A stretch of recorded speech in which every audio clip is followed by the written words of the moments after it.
आइए साखी श्रवण करते हैं भक्त जी का लुटना। जब जगन्नाथपुरी से जयदेव जी चले तो राजा ने उनको बहुत सारा धन दिया तथा बड़े आदर से विदा किया। लोग भी दूर तक छोड़ने आए तथा प्रभु के गुण गाते रहे। भक्त जी पद्मावती के साथ जब जंगल में से गुजर रहे थे तो उनको रास्ते में खतरनाक डाकू मिल गए। जब डाकुओं ने ना चाहे यह देख लिया कि एक ब्राह्मण आ रहा है, पर पद्मावती के सौंदर्य तथा रुपयों की पोटली ने डाकुओं का मन बेईमान कर दिया। उनमें से एक ने कहा, हे पंडित, जो कुछ तुम्हारे पास है वह हमारे हवाले कर दो। अगर टाल मटोल की तो तुम्हारी खैर नहीं। मैं एक ब्राह्मण हूँ, भगवान पुरुषोत्तम के दर्शनों से आ रहा हूँ। मेरे पास यह मोहरें तथा रुपए हैं, ले लो। यह धन शायद आपकी आवश्यकता पूरी कर देगा। यह कहकर जयदेव जी ने सारा धन धरती पर ढेर कर दिया। जब आगे चलने लगे तो डाकुओं ने पद्मावती को बाहों से पकड़ लिया और कहा, यह भी धन है, यह नहीं जाएगी। इस पर जयदेव जी ने मिन्नत की, पर मूर्ख डाकुओं ने एक न सुनी तथा जयदेव जी को उठाकर कुएं में फेंक दिया। दुष्ट लुटेरे पद्मावती को साथ लेकर भाग गए तथा दौलत भी ले गए। भगवान ने अनोखा ही कौतक रचा दिया।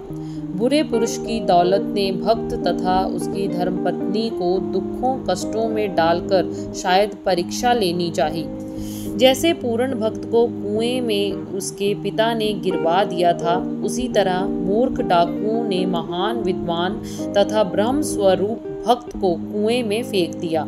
कुआं सूना तथा कम पानी वाला था। भक्त ना डूबा तथा राधे श्याम ऊंचे ऊंचे रटता रहा। जब भक्त इस तरह अपने भगवान को याद कर रहा था तब एक नेक राजा लक्ष्मण सेन उधर से आ निकला। उसने आवाज सुनी तो रुक गया।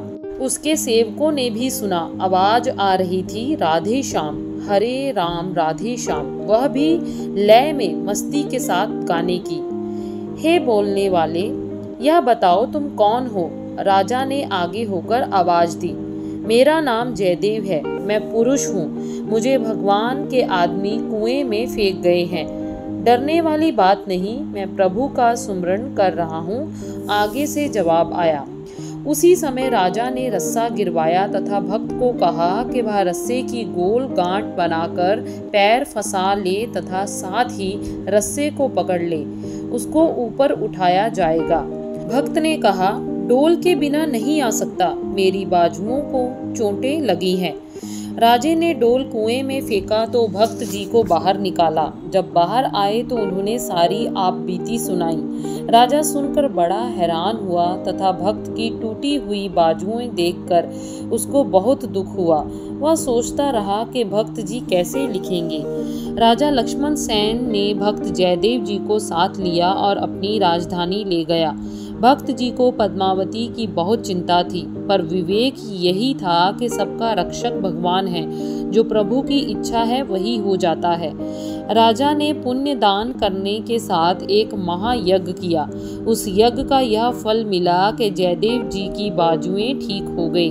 वह हरि यश करने लगा।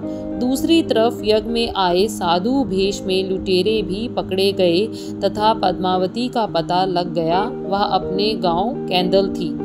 उसे भी राजा के पास बुला लिया गया। पद्मावती अपने पति को मिली।